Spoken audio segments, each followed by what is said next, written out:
Oi, seja bem-vindo ao meu canal. Hoje eu vou contar como vim parar aqui na Indonésia, o que me trouxe até aqui e como tem sido essa experiência tão longe do Brasil. Se você gosta desse tipo de conteúdo, já deixe seu like, se inscreva no canal para acompanhar minha rotina aqui. Bom, como muitos de vocês sabem, meu marido é jogador de futebol e por conta disso a gente já passou por muitas mudanças. A oportunidade de vir para a Indonésia surgiu quando ele estava em El Salvador, estava jogando muito bem, né, fazendo bastante gols, se destacando bastante no país, lá no time que ele estava, graças a Deus. E conseguiu se destacar em outros países através de lá. E por conta disso ele começou a receber muitas propostas e uma delas era vir justamente para cá, para a Indonésia. A janela de transferência para a área do jogador de futebol é em dezembro, início de janeiro, e junho e julho. E se prolonga mais um tempo. Mas enfim, quando ele recebeu essa proposta, a janela de transferência não estava aberta. O presidente queria ele aqui antes da janela ser aberta, ou seja, faltou um mês para a janela ser aberta. Então, assim, foi muito na correria, foi muito mesmo em cima da hora. Foi uma proposta que, como eu vou dizer, que realmente virou a nossa vida. E logo depois da gente aceitar a proposta, partiu para a parte de documentação. Para entrar aqui, precisa de visto. E ele automaticamente teria o visto de trabalho, o visto de contrato, né, assinado. Ele assina um contrato antes de vir, um pré-contrato antes de vir, e ele consegue o visto através disso. E eu fui pro Brasil, já que foi tudo na correria, foi tudo muito em cima da hora. Eu fui pro Brasil, também tinha um chá revelação da minha irmã e eu aproveitei para ir participar. E isso foi em dezembro. E depois de um mês, mais ou menos, quando ele já estava aqui tentando se estabelecer, porque primeira coisa que jogador de futebol faz, né, geralmente, é ele ir primeiro, ver como tá a situação, arrumar a casa, arrumar o que tem que arrumar, né, tudo mais, receber o salário, né, para ali ficar tudo estabilizado. E aí sim a gente costuma ir, eu e o Lorenzo costumamos vir depois dele, sempre um mês e meio, mais ou menos. E foi isso que aconteceu. Quando ele chegou aqui, ele conseguiu já uma casa, né? O clube disponibilizou uma casa, um carro, e um mês depois eu consegui vir pra cá. Um visto também. Eu não sei como eles conseguiram o meu visto. É um visto temporário, de início foi de 30 a 60 dias, se eu não me engano, e depois o clube mesmo que renova. Então eu não sei exatamente dizer pra vocês como que foi feito esse processo, mas já adianto que precisa sim de visto para entrar aqui no país. No começo eu nem imaginava como era morar aqui. Já tinha um casal de amigos nossos que a gente por acaso já conhecia em Portugal. Eles vieram para cá, depois foram embora.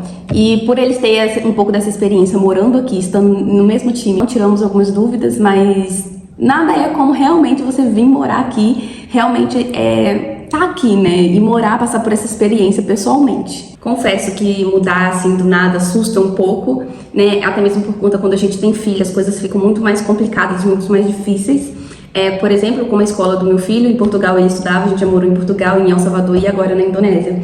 Ele estudava em Portugal, depois fomos para El Salvador e lá ele não estudava. E ficamos 4 a 5 meses em El Salvador. E agora a gente veio pra cá. E aqui sim eu já sabia que tinha uma escola internacional onde ele poderia passar a frequentar. E então eu já fiquei um pouco mais tranquila. E eu sempre fico animada em relação a conhecer outros países. Eu gosto muito, muito, muito de outra cultura, outros países. Sei lá, eu acho que eu nasci realmente pra isso, porque tem gente que fala, eu não teria coragem de mudar assim, eu não teria coragem de ir pra um país que eu não sei a língua, porque realmente eu sei muito pouco a língua daqui. Bahasa é a língua daqui e é muito diferente de inglês, de espanhol, muito diferente de tudo. Nesse período que eu estava no Brasil, eu comecei a gravar vídeo pro TikTok. Eu sempre tive uma vontade muito grande de gravar vídeo e eu comecei a gravar lá. E quando eu cheguei aqui na Indonésia, né, eu queria gravar tudo, mostrar tudo para os meus seguidores. E eu achei que era um país, porque eu realmente não sabia. Quando você pesquisa assim, Indonésia, vai aparecer os lugares turísticos da Indonésia, né, vai aparecer os lugares bonitos da Indonésia. E quando eu cheguei aqui, era outra coisa, era outro mundo. O Lorenzo acabou de acordar e, como eu tava falando, eu cheguei aqui e foi outra coisa pra mim. Era assim, eu pensei que eu ia começar a gravar os lugares bonitos daqui, eu falei, cadê aquelas imagens que tava no Google sobre a Indonésia? Não, gente, não tinha, era outra coisa, realmente, eu acho que é um país de terceiro mundo, né? Então, assim, eu vou tentar deixar as imagens do lado aqui pra vocês e ir assistindo. Confesso que a minha primeira impressão sobre o país foi como se fosse assim... Porque quando você vai pra Portugal, eu morava em Portugal. Em Portugal é tudo maravilhoso, as ruas, as árvores, tudo é maravilhoso, mas também é um país de primeiro mundo. Mas é muito maravilhoso, sabe? E quando eu cheguei aqui foi outra coisa, me surpreendi muito, muito mesmo. E quando eu cheguei aqui, uma das coisas que eu mais notei foi a quantidade de moto. Gente, eu cheguei aqui, quando o Gustavo foi me pegar e até em casa, era muita moto, parecendo, como é que dizem, carreata, eu não sei como que fala, quando andam várias motos juntas, coisa que no Brasil a gente não tá acostumado, eu não via isso em El Salvador, eu não via isso em Portugal. E aqui é muita moto mesmo, tipo, pra um carro tem 5, 6 motos. Se eu não me engano, eu já tô 3 meses aqui. E uma das coisas que mais me surpreendeu também, além das motos, foi o tempero forte. Aqui eles têm um tempero muito forte de pimenta. Tudo tem pimenta. Se você comprar um biscoitinho, tipo, nada a ver, tem pimenta. Tudo tem pimenta. E se você vai em algum lugar, por exemplo, a gente aqui embaixo tá tendo umas feirinhas por causa do Ramadã, a gente foi lá pedir um hambúrguer e a gente pediu um hambúrguer sem pimenta, porque a gente sabe que tudo que vem aqui vem com pimenta. E o cara olhou pra gente e deu uma risadinha. Eu falei assim, tá, ok, ele entendeu, porque a gente falou, tipo, a gente usa o tradutor, ou então a gente sabe algumas palavras. Spice é pimenta, então no spice, eles entendem, a maioria pelo menos entendem. E mesmo assim, a gente chegou em casa pra comer e estava muito apimentada. Eu fui um passeio pra Bali, né? A gente viajou semana passada e lá a gente foi experimentar café e ela trouxe alguns chás também pra experimentar. E tinha pimenta no chá. Quem toma chá de pimenta? Mas enfim, por mais que você fale que não quer pimenta, ou às vezes vem com pimenta assim mesmo, ou às vezes vem com pimenta muito fraca, sabe? Dá pra você sentir ali no finalzinho, porque eu acho que é um molho, não sei, eles sempre fazem alguma coisa que tem pimenta, tá? O tempero deles aqui, se não tiver pimenta, não tem nada. Essa experiência de vir pra cá na Indonésia me permitiu a viajar pra Bali, um dos lugares mais conhecidos, né? É um lugar muito lindo, porém é muito imagens feias, sabe? Aqui é muito comum você ver imagens feias lá em Bali, né? Em Bali é 1 hora daqui de avião. Aqui tem muitas ilhas, eu acho que são mais de 17 mil ilhas, Indonésia, né? Mas é um lugar muito lindo, tem vários lugares lindos pra conhecer, pra ver. É um lugar que, confessar que eu nunca imaginei poder pisar. Eu tô em outro lado do mundo, eu nunca imaginei poder pisar em outro lado do mundo, sabe? Realmente é só Deus mesmo, só Deus que faz umas coisas dessas.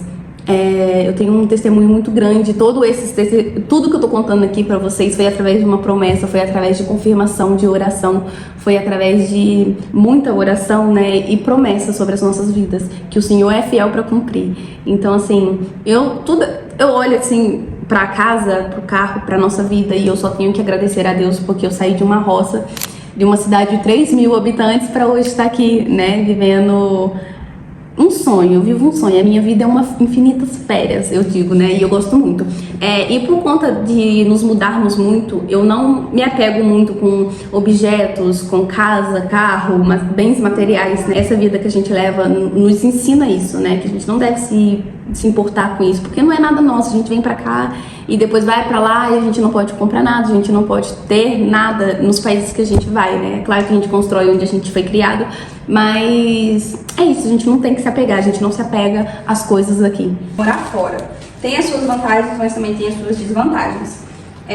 A gente, para se comunicar, por exemplo, aqui é uma língua muito difícil, e para se comunicar a gente usa mais o Google Tradutor, e a gente aprendeu algumas linguagens do dia a dia, como terimakassi, obrigado, salamat pagi, bom dia, salamat, esqueci. Mas assim, é uma língua muito diferente. Eu me assustei muito quando eu cheguei aqui em questão da moeda, porque 50 mil rúpias, 50 mil, gente, é muito zero, que quando você vai converter não vale tanto assim. E quando eu cheguei, na primeira semana que eu cheguei, o Gustavo teve que viajar, ficou 5 dias longe logo quando eu cheguei. Tipo, eu cheguei no mesmo dia, acho que 2 horas depois, ou 1 hora depois, eu lembro que foi muito rápido, ele teve que viajar pra jogar bola. Eu fui no mercado com algumas meninas, tem 2 brasileiras aqui, uma marroquina e uma francesa, mas que fala português também. E eu fui no mercado com elas, e quando eu levei, meu marido não me falou nada, eu fui só pra comprar o básico até ele chegar, e eu não tinha noção do que levar. Eu peguei o dinheiro, só que tinha tanto zero, que eu peguei assim, eu acho que eu peguei 85 mil rúpias, que aqui não é quase nada. E aí eu peguei esse valor e fui no mercado e eu saí pegando o que eu queria, achando que eu tava me abalando com muito dinheiro. E aí quando chegou no caixa, a menina falou assim, olha, eu acho que não vai dar. Mas qualquer coisa eu intero pra você. Aí ela foi, não deu, óbvio que não, deu 100 e poucos mil rupias, não foi tanto, mas o que eu levei não deu, não dava. Assim, eu não tinha noção nenhuma do valor que era aqui. Hoje eu tenho, e eu também tenho um conversor no meu celular que eu converto tudo. E aqui dá pra gente viver um estilo de vida muito bom, com pouco dinheiro, porque aqui as coisas são baratas. E também, como vocês podem ver, a cozinha aqui é muito pequena. É só essa parte aqui a cozinha e é muito baixa. Não são todas que são assim, mas geralmente as cozinhas aqui são muito pequenas.